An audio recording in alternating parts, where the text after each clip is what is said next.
नमस्ते, I am from wisdom coaching institute.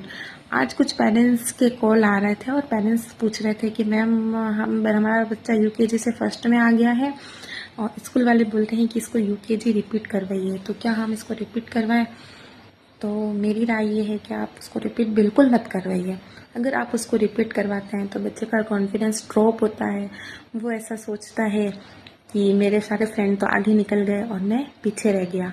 और first चीज़ ये कि बच्चों के दिमाग में कभी भी ये बात नहीं डालें कि उसको कुछ नहीं आता है या वो दूसरे बच्चों से वीक है। उसको समझाइए कि तुम्हें सब आता है लेकिन तुम करते नहीं हो, तुम करो।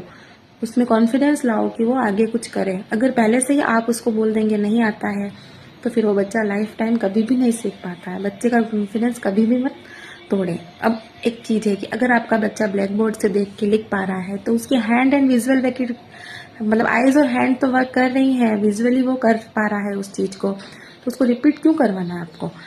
अगर वो देख के नहीं लिख पा रहा है तो उसके लिए भी सॉल्यूशन है। अगर देख के लिख रहा है तो क्वेश्चन आंसर लर्न नहीं कर पा रहा है, बिना देखे नहीं लिख पा रहा है, तो आप डिक्टेशन करवाइए उसको। रोज थोड़ा थोड़ा करवाइए। जैसे कुछ वर्ड बोलिए और बच्चे को बोलिए तो आप लिखो। जैसे मात्रा ज्ञान और ये सब यूकेजी में हो जाता है, तो आप उसको दिखाइए। और नहीं आ रहा है तो आप बताइए कि इसकी मात्रा ऐसे लगती है, छोटे ऊ की मात्रा ऐसे लगती है, बड़े की ऐसे लगती है। प्लस इंग्लिश में भी आप डिक्टेशन कराइए कि ऐसे श लिखो।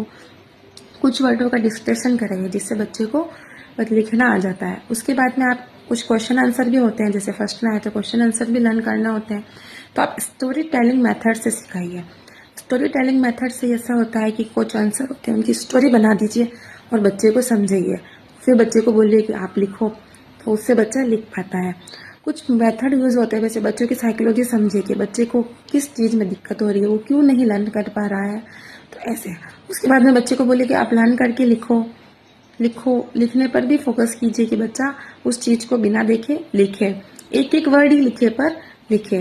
दूसरा ऑप्शन ये है कि आपका बच्चा ब्लैक बोर्ड से देख के भी नहीं लिख पा रहा है, तो उसके लिए आप बाजार जाइए और उससे एक बोर्ड खरीद के ले आइए घर से। रोज 2 या 3 लाइन लिखिए और बच्चे को बोलिए कि 10 मिनट में तुम्हें ये लाइन लिखनी है। धीरे धीरे फिर उसका टाइमिंग कम कीजिए, या 5 मिनट में लिखनी है, 3 मिनट में लिखनी है। उससे बच्चे की स्पीड भी बढ़ेगी लिखने की और प्लस वर्क भी कर पाएगा। और कुछ बच्चे होते हैं जैसे बड़ी क्लास में भी आ गए हैं तो बोलते हैं कि ये स्कूल से ब्लैक बोर्ड से वर्क ही नहीं कर पाता है, तो उससे भी उसकी ये प्रॉब्लम सॉल्व हो जाएगी। क्लास को रिपीट करवाना और बच्चे के मन में डालना कि वो वीक है पढ़ाई में, दूसरे बच्चों से अलग है, तो ये अच्छी बात नहीं है। वीक बच्चे को भी कहिए कि आप अच्छे हो, अच्छे से पढ़ते हो, बहुत अच्छे हो, बस आप करते नहीं हो, आप करो। तो वो बच्चे में कॉन्फिडेंस आएगा कि हाँ मैं करूँगा तो अच्छा होगा, तो उससे बच्चा आगे बढ़ पाएगा। Thank you.